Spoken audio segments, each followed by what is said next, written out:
औज़ुबिल्लाहिमिनश्शैतानिर्रजीम बिस्मिल्लाहिर्रहमानिर्रहीम अल्हम्दुलिल्लाहि रब्बिल आलमीन वस्सलातु वस्सलाम अला रसूलिल्लाह व आलिहि तय्यबीन अत्ताहिरीन व लानतुल्लाहि अला अदाइहिम अजमईन अम्मा बाद। मोहतरम सामीन अस्सलामुन अलैकुम। कल अलविदा जुमा है और व्हाट्सएप पे और तमाम दूसरे सोशल मीडिया प्लेटफॉर्म पर एक रिवायत बारहा शेयर की जा रही है कि जिसमें नमाज बताई जा रही है, नमाज क़ज़ाए उम्री, जो अलविदा जुमे वाले दिन पढ़ी जाती है और जिसके बारे में फ़जीलत में ये बयान किया जा रहा है कि मौला कायनात ने फरमाया कि अगर कोई ये नमाज़ पढ़ ले तो उसकी तमाम तर क़ज़ा नमाजें, चाहे वो रेत के ज़र्रात के बराबर हो जो सेहरा में है, वो सब माफ़ हो जाएंगी।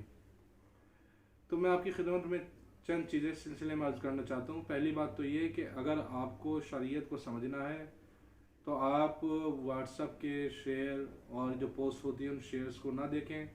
आपके लिए सबसे आसान तरीक़ा ये है कि आप तौज़ीहुल मसाइल उठाइए, उसमें आप देखिए कि आया ये नमाज़ पाई जाती है या नहीं। दूसरी चीज़ जो एक कानून है वो मैं आपकी खिदमत में पेश कर दूँ। वो कानून ये है कि कोई भी मुस्तहब वाजिब की जगह नहीं ले सकता, वाजिब को पूरा नहीं कर सकता। हो सकता है किसी वाजिब के सवाब बहुत ज़्यादा हो, किसी मुस्तहब का सवाब बहुत ज़्यादा हो, मुमकिन है, मगर वो कभी भी आपके वाजिब की किफ़ायत नहीं करेगा। जो आपके ऊपर वाजिब है वो वाजिब रहेगा। एक इंसान के पास ऊपर ये एक हज वाजिब है, चाहे वो सारी ज़िंदगी उम्रा करता रहे, मगर उसका हज जो वाजिब है वो उसकी गर्दन पर बाकी रहने वाला है। बिल्कुल ऐसे ही है कि जैसे एक इंसान बहुत ज़्यादा किताबें पढ़ ले, बहुत ज़्यादा उसको इल्म हो, बहुत ज़्यादा नॉलेज हो, हर चीज़ के बारे में जानता हो, बहुत नॉलेज है, मगर क्या एक इंसान है मसलन उसको बहुत ज़्यादा दवाइयों का इल्म है, मगर क्या उसको डॉक्टर की जॉब मिल सकती है? नहीं। क्यों? इसलिए कि डॉक्टर की जॉब के लिए पहले वो डिग्री MBBS की होनी चाहिए आपके पास, वो वाजिब है।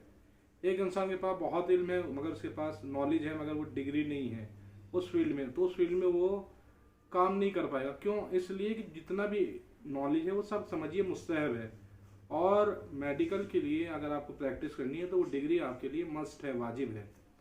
तो कभी भी वो जो नॉलेज है वो उस डिग्री का मुकाम नहीं ले सकती। जो मुस्तहबात नमाज है, अगर ये मान भी लिया है, वैसे तो तमाम उलमा और बुजुर्ग उलमा ने कहा कि ये रिवायत ज़ईफ़ रिवायत है।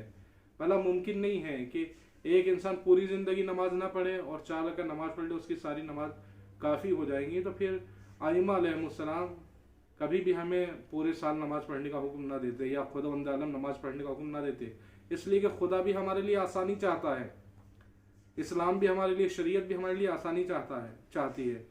अगर शरीयत आसानी चाहती है तो अगर इस 4 रकात में ही आसानी होती तो सारी नमाज ना पढ़ता इंसान, 4 रकात काफ़ी थी। इसको शेयर करना खुद अपने आप को धोखा देना है। अगर कोई इंसान ये सोच के पढ़ रहा है कि बस सारे साल नमाज ना पढ़े, 4 रकात नमाज पढ़ ले, बस सारी ज़िंदगी की नमाजें पूरी हो जाएगी, तो वो अपने आप को धोखा दे। एक ज़ईफ़ रिवायत, मजबूत रिवायत भी नहीं, कोई सही रिवायत भी नहीं है ये। तो इस पर अमल करना, अगर खुद मुस्तहब की नीयत से अंजाम दे, शायद खुदावंद जाने उसको सवाब अता कर दे कि अल्लाह के लिए कुर्बतन 4 रकात नमाज पढ़ी है।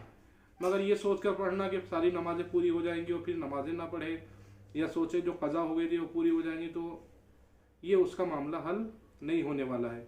जिस पर खुम्स वाजिब है वो सारी ज़िंदगी पैसा लुटाता रहे, मगर वो जो पैसा वो लुटा रहा है, सदक़ात कर रहा है, खैरात कर रहा है, वो उस खुम्स को जो वाजिब है उसको पूरा नहीं कर पाएगी। वो वाजिब अपनी जगह एज इट इज़ बाकी रहेगा।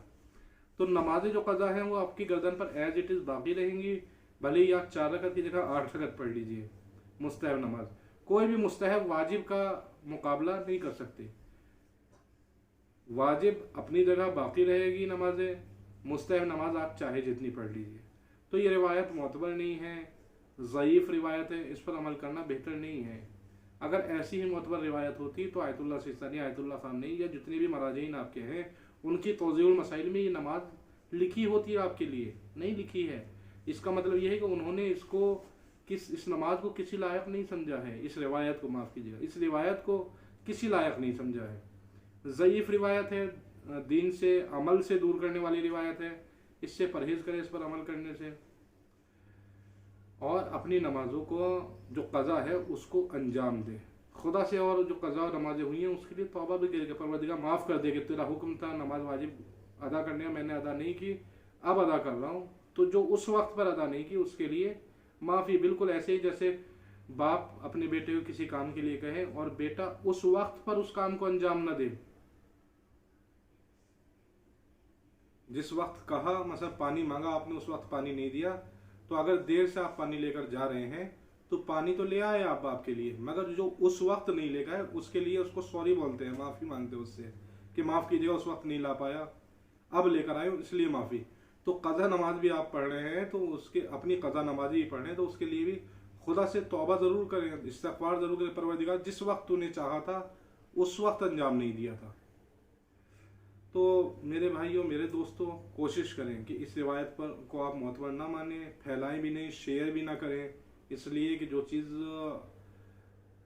खुद अपने आप में सही नहीं है उसको शेयर करना आक़िलाना नहीं है। और आप खुद जानते हैं कि फ़ेक न्यूज़ शेयर करना वैसे भी सही नहीं है आज के टाइम में।